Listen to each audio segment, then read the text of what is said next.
What if the most powerful citrus fruit on the planet isn't the orange or the lemon?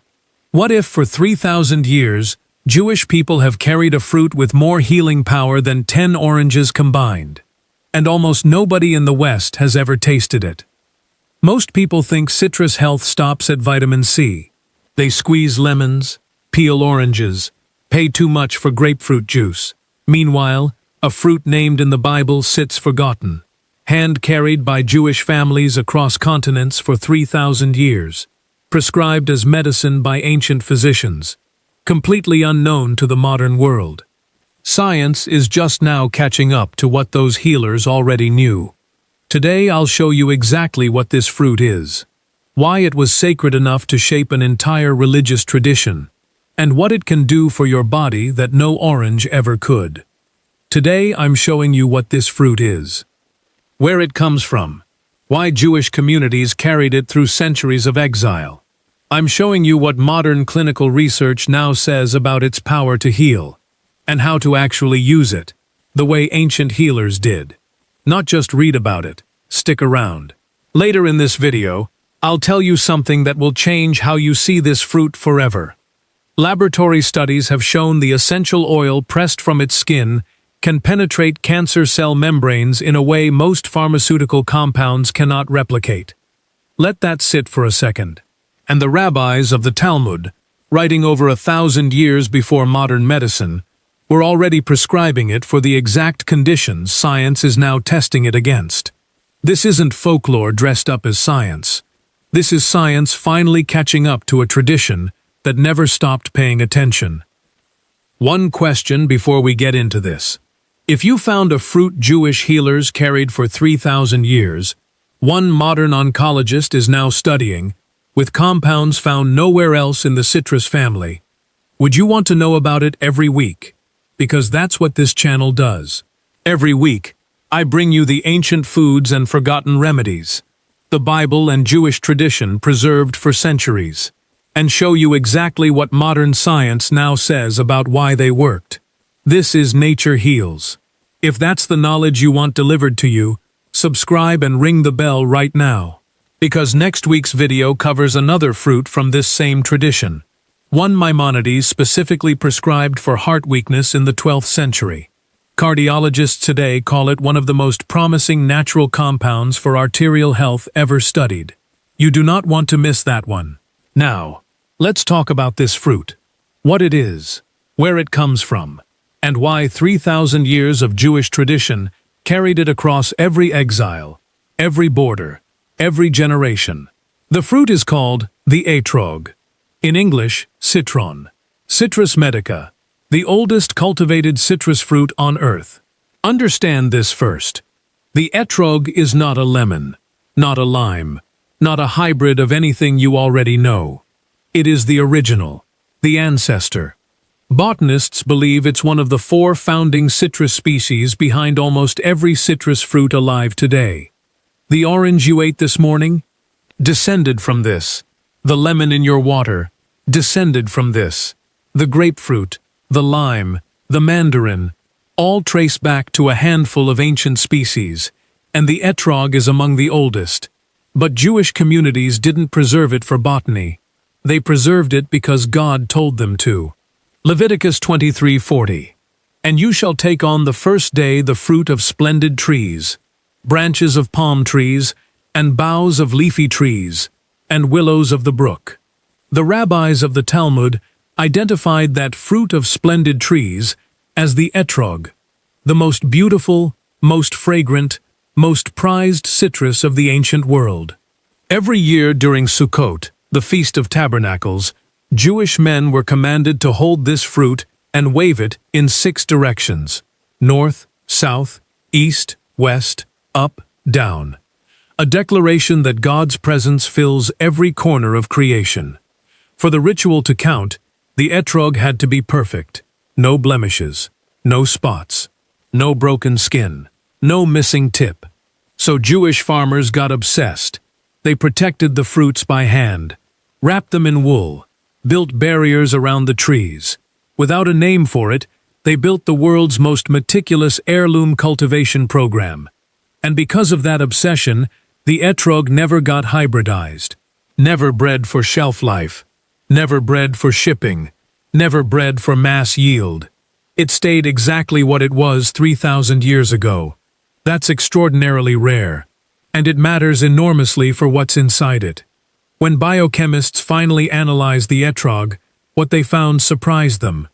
It contains flavonoids, antioxidant, anti-inflammatory plant compounds, at concentrations far higher than common citrus fruits. The main one, diosmin. Diosmin isn't obscure. It's already used in pharmaceutical-grade supplements across Europe for venous insufficiency, leg swelling, and chronic blood vessel inflammation. Doctors prescribe it. Real medicine, real clinical trials. And the etrog is one of the richest natural sources of diosmin on Earth. It also contains hesperidin, a flavonoid linked to lower blood pressure, reduced inflammation, stronger capillaries, and a reduced risk of cardiovascular events. Then there's the essential oil. The etrog's peel, thicker than any lemon or orange, is loaded with limonene, linalool, and a rare compound called citroptin. Citroptin has shown activity against certain cancer cell lines in laboratory studies. Not a cure. Science is careful about that. But the research on citrus-derived coumarins like citroptin is serious enough that oncology researchers are actively investigating them. The rabbis who prescribed etrog peel tea for coughs, digestive weakness, and failing appetite in the elderly didn't know what limonene was. But they knew it worked.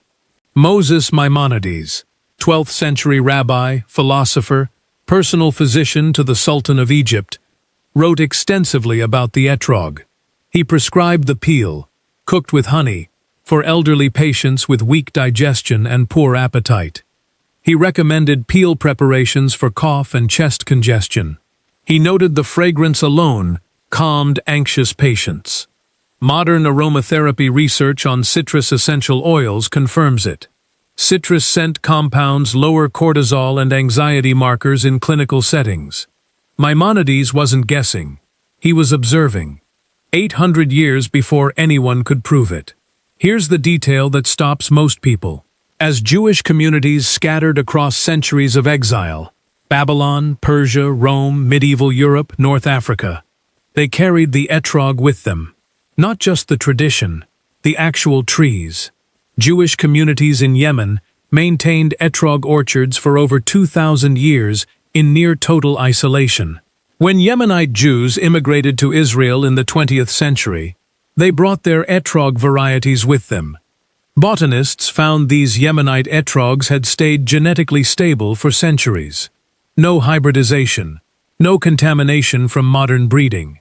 As close as horticulturists can determine, the same fruit described in Leviticus. A living botanical artifact. Preserved not by a museum or a seed bank, but by devotion. By people who believed God told them to hold this fruit every year, and carried the trees across deserts and oceans and persecution to keep that commandment. One of the most extraordinary stories in food history. How to actually use it. Here's the practical part.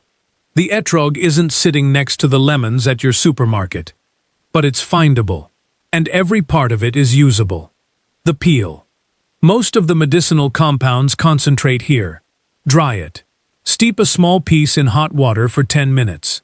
Bitter, aromatic, used for centuries for digestive weakness, nausea, cough, and as a warming tonic for the elderly. Maimonides' version was simpler. Simmer the peel in raw honey until soft, then eat it directly. The honey carries the compounds into the body and adds its own antimicrobial layer. This wasn't invented for taste. It's a functional preparation used for 1,000 years. The juice. Sourer and more complex than lemon juice. Used in traditional Sephardic and Yemenite cooking the way lemon is used in the West. Rich in vitamin C and the same flavonoids as the peel, at a lower concentration. The essential oil. Cold-pressed from the peel. A few drops diffused recreate the same aromatic environment Maimonides described. Diluted in a carrier oil, It carries the antimicrobial and skin-supportive properties of high limonene citrus oils. Fresh fruit. Etrogs are harvested in autumn, around Sukkot, September or October. Find them through Judaica shops or online during that season. Afterward, families make jam, candied peel, or liqueur. Not just tradition, preservation. For a fruit that doesn't store like a lemon. Can't find a fresh one? Dried peel, citron extract, and citron essential oil are increasingly available from specialty suppliers. Look for products that specify citrus medica, not lemon or lime derivatives. Here's the quiet tragedy. The etrog was known in ancient Rome. Pliny the Elder wrote about it. Roman physicians used it for seasickness, poisoning, and digestive complaints. It was cultivated across the Mediterranean for centuries. Then, gradually, it was replaced. The lemon, a hybrid descended partly from the etrog, grew easier, produced more juice, shipped better, and tasted more familiar to palates that weren't looking for bitterness. The orange came next, sweeter, more appealing, easier. The etrog, thick-rinded and low on juice, couldn't compete commercially. So the commercial world let it go. The Jewish world did not. Because for them, it was never about commerce. It was a commandment, a ritual, a yearly act of holding something sacred and declaring that the God who created it was present in every direction they could face. That commitment, to a tradition that turned out to be medically extraordinary, kept this fruit alive when every market force said to abandon it. 3,000 years of use. Carried across exile, preserved by devotion, now confirmed by biochemistry. The etrog is not a curiosity. It is one of the most medically significant citrus fruits on Earth, and almost nobody in the Western world has ever tasted it. Real quick, I need to pause here, because this matters. Everything we just covered, the diosmin, the hesperidin, the citropten, the essential oil, depends entirely on one thing. The real fruit. Not a citrus extract that lists citron flavor in the ingredients. Not a lemon supplement with citron printed somewhere in small text. Not a blend of citron and cheaper hybrid citrus sold as the same thing. The etrog's medicinal profile exists because it was never hybridized, because it stayed genetically intact for 3,000 years. Substitute it, and you lose the exact compounds that made it worth preserving. So if you want to use this fruit the way Maimonides used it, the way Jewish healers used it for centuries, you need the genuine article. I've done that research. The suppliers I trust are linked in the description. Dried etrog peel, cold-pressed citron essential oil, and, yes, you can grow your own, heirloom nurseries carrying authentic citrus medica stock, including Yemenite varieties. Check the description. The sourcing matters as much as the knowledge. Now let's close this out, because there's a bigger point here that goes beyond just this one fruit. Here's what I want you to sit with before you go. A community received an instruction thousands of years ago. Hold this fruit in your hand every year. Treat it as sacred. Keep it perfect. Keep it pure. They didn't know about diosmin, or hesperidin, or citropten, or flavonoid antioxidant activity. They had no laboratories, no clinical trials, no biochemistry journals. They had observations, and they had faithfulness. Because they stayed faithful, faithful enough to carry the trees across deserts, oceans, exile, and persecution, we still have access today to a fruit the entire commercial food system would have erased. That is not a small thing. It's one of the most powerful arguments I know for paying attention to what ancient traditions preserved, and why. Modern science didn't discover the etrog.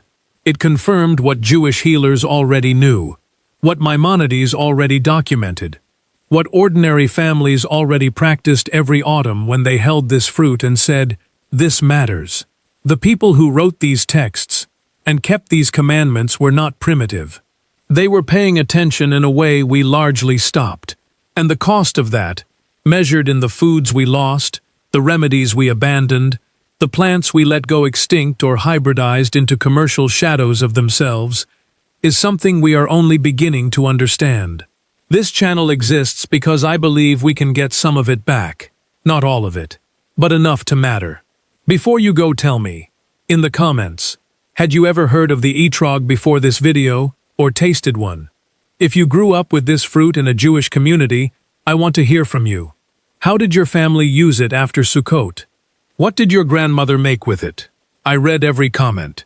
And if this video shifted the way you think about ancient foods and why they survived, hit subscribe and ring the bell right now. And if you want remedies like this one in one place, that's why I wrote The Biblical Home Healer.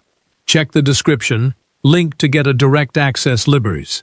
Every week on Nature Heals, we go deeper into the foods, herbs and remedies that ancient wisdom preserved, and modern science is now confirming. The next video is one you will not want to miss. I'll see you there.